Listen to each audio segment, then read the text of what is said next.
Depuis la crise post-électorale de 2010-2011, qui a fait officiellement près de 3000 morts, les actions du président Alassane Ouattara ont porté des mesures facilitant la cohésion et la réconciliation nationale. Les résultats de ces efforts ont été entérinés par l'Agence des Nations Unies pour les réfugiés, qui a mis fin au statut de réfugié pour les Ivoiriens en juillet 2022.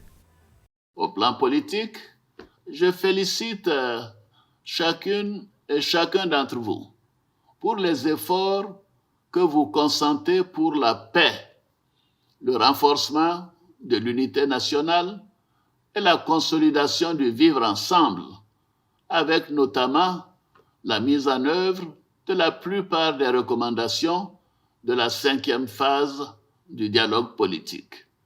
Par ailleurs, au regard des progrès notables réalisés pour le retour volontaire de la quasi-totalité des Ivoiriens exilés à l'étranger, l'Organisation des Nations Unies a déclaré la fin du statut de réfugié ivoirien depuis le 30 juin 2022.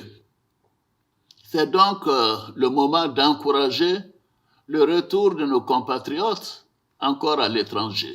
Outre les résultats engrangés sur le chemin de la réconciliation nationale, la Côte d'Ivoire est créditée d'une bonne performance économique sous Alassane Ouattara, qui a entamé son 3e mandat en novembre 2020.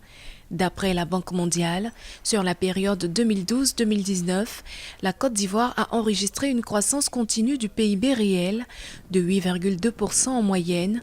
En 2022, cette croissance estimée à 6,7% a été portée par la consommation privée, l'investissement public et les hausses de salaire dans la fonction publique. En effet, la Côte d'Ivoire, à l'instar de tous les pays du monde, a dû faire face aux conséquences de la pandémie de Covid-19 et de la crise en Ukraine. Je pense notamment à l'inflation généralisée qui a impacté le monde entier en réduisant le pouvoir d'achat des populations.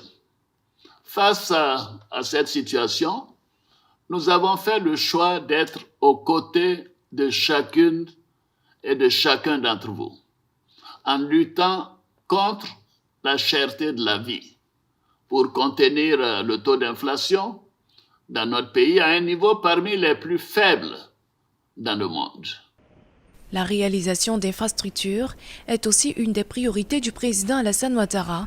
Selon les données officielles, 3894 km de routes et 20 ponts ont été réalisés de 2011 à 2019 pour un investissement global de plus de 3 000 milliards de francs CFA. Pour le quinquennat 2020-2025, le président Ouattara a établi le programme Une Côte d'Ivoire solidaire pour un développement qui profite à toutes les couches de la société, dont les plus vulnérables.